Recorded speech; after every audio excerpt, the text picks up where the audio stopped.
पनडुब्बा, the water demon. अगर कोई आपसे किसी नदी या तालाब के किनारे थोड़ी सी शराब या एक बीड़ी मांग ले तो आप क्या करेंगे? शायद आप उसे एक घूंट या एक बीड़ी दे देंगे, पर अगर वही मांगने वाला आपको अपने साथ पानी में ले जाकर डुबाकर आपकी जान ले ले तो?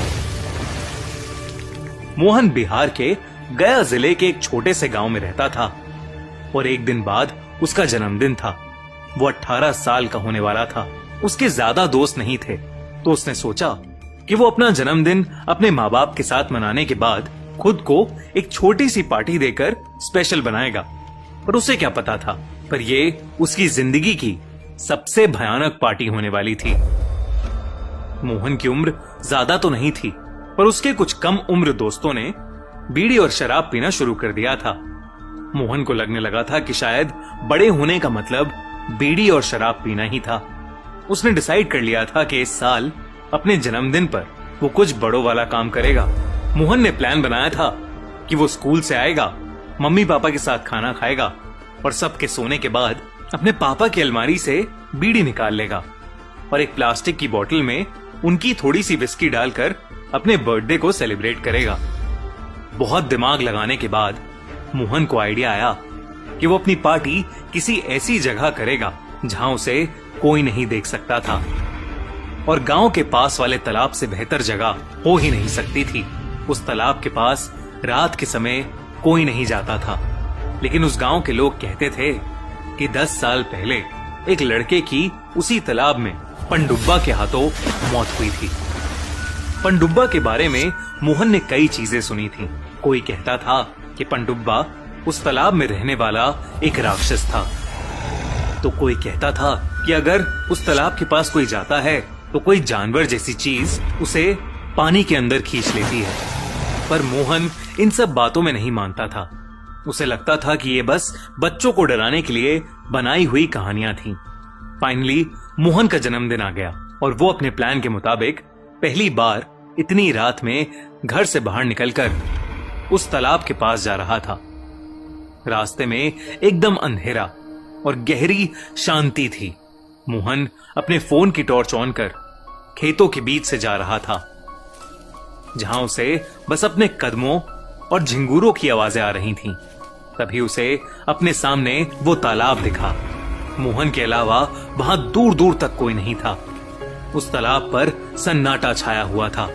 मोहन को थोड़ा डर तो लग रहा था, पर उसने अपने डर को अपने अंदर समेटा और तालाब के किनारे बैठ गया।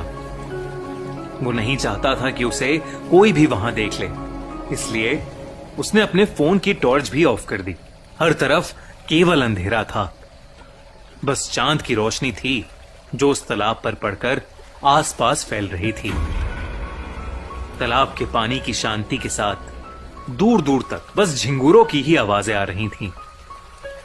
मोहन ने बड़े ही आराम से प्लास्टिक की बोतल खोली और विस्की का पहला घूंट लिया, और तभी उस तालाब की शांति में एक हलचल हुई।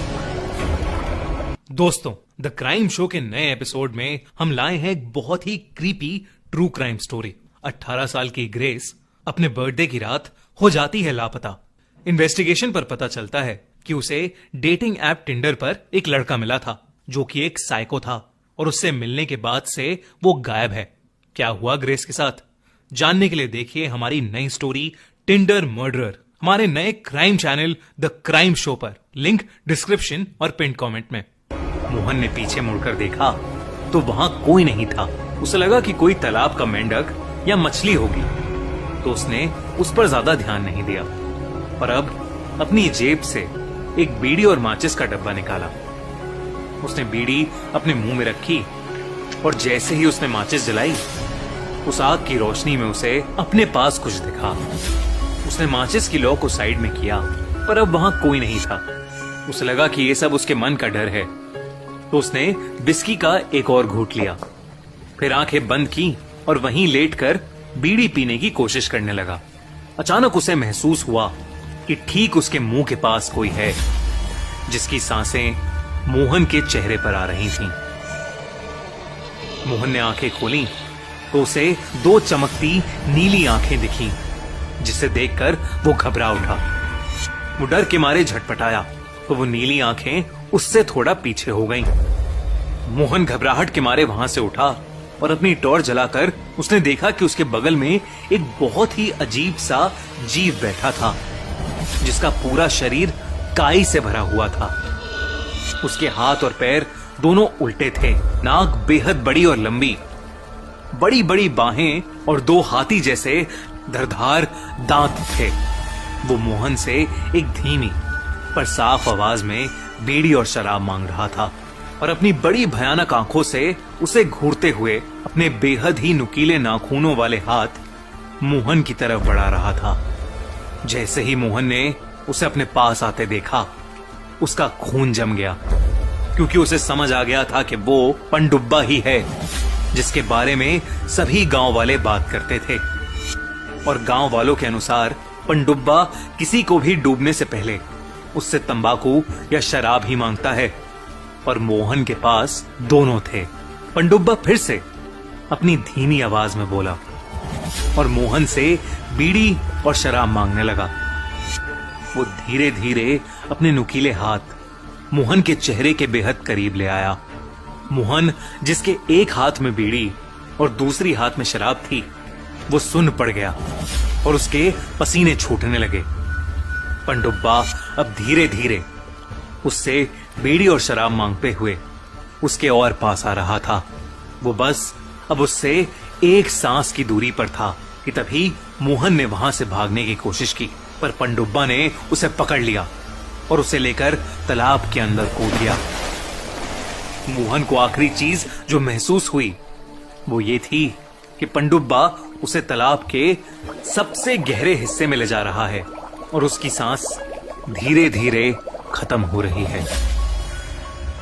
अगली सुबह मोहन के घर से गायब होने की वजह से उसके पूरे परिवार ने गांव वालों के साथ मिलकर मोहन को हर जगह ढूंढा, पर वो कहीं नहीं मिला।